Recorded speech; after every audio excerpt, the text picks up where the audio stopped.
Alright, so in this video, we're going to talk about chain conversion for your Dyna. Let's check it out.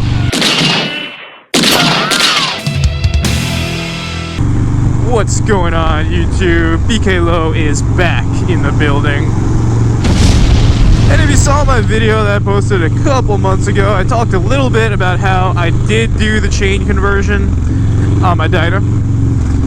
And a lot of folks have asked a lot of questions about that and what I think, etc. So I've put over, I think I'm 15 to 20,000 miles running this bike with chain at this point. So I think I have enough miles to tell you what I think about that upgrade and who I would recommend it for and etc. Alright?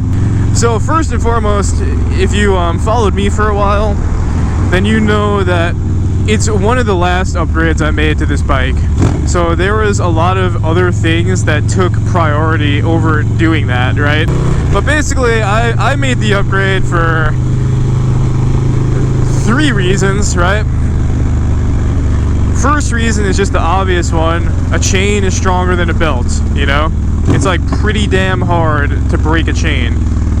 Yeah, so, you know, chain is just, it's a lot tougher, it can take a lot more abuse, so that was one reason why I decided to make that upgrade. The other one is just, I'm not gonna lie, I just like the look of it, you know?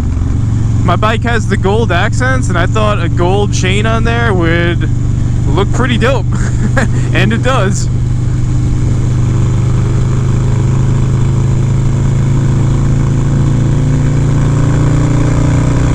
And then the third one was the performance aspect. So, you know, this bike is pretty fast. You know, it pulls pretty hard out of a stop. So I kind of wanted something that would pull hard and be a little bit more responsive than a belt.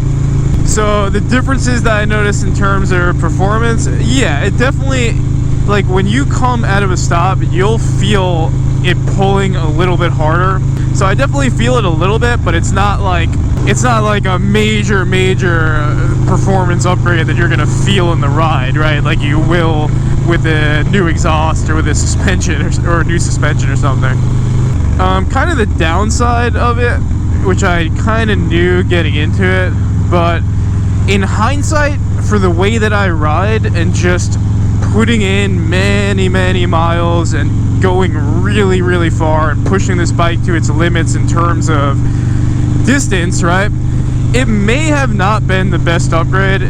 For that type of riding, a belt may have been better for a couple reasons. A, belt requires 0 maintenance, right? That's pretty nice. B, belt is gonna last longer. And C, belt requires 0 maintenance. Oh wait, I said that one, right? Yeah, so it's like, you have to like really tend to this thing if you're gonna run it properly, right? So like what it means is you gotta make sure that it's constantly staying lubricated, you know? You gotta make sure that it's clean. If it's not clean, you're gonna run into issues. And you have to do this almost, I try to do it every time I hop on the bike, you know? I miss it here and there if I'm in a rush, obviously, but for example, when I was riding to Sturgis, every morning that was part of my routine. I would take the bag off, lubricate the chain, and then that would be it. And then I would have to do it the next day. Because by the end of the day, if you're throwing down like 600, 700 miles, chain's gonna be dry by the end of the day, you know? You also need to be aware of if it needs to be adjusted, right? That's just like a whole nother thing. You know, you either need to know how to do that and have the tools to do that, or you need to, you know, make your shop aware that that's a thing that needs to be done. So there's just like a lot of extra things that you have to think about if you run the chain that, in hindsight, I don't know if it was worth it, you know, performance-wise. You know, there's definitely times where I'm like saying to myself, yeah, I kind of wish I just had a belt so I didn't have to like do all this extra stuff. But then, you know, there's also times where I do like to come pretty hot out of a stop, you know, and I could feel the difference that the chain makes. Or, you know, if I'm not running my bags, just take a look at my bike and I'll just say, wow, that bike looks really good with a chain. So what type of rider should convert to a chain, right? That's the question. I think the answer to that is if you are someone who is looking to do stunt riding, right? If you're looking to do wheelies, burnouts, etc., and you're really going to be punishing that belt, right?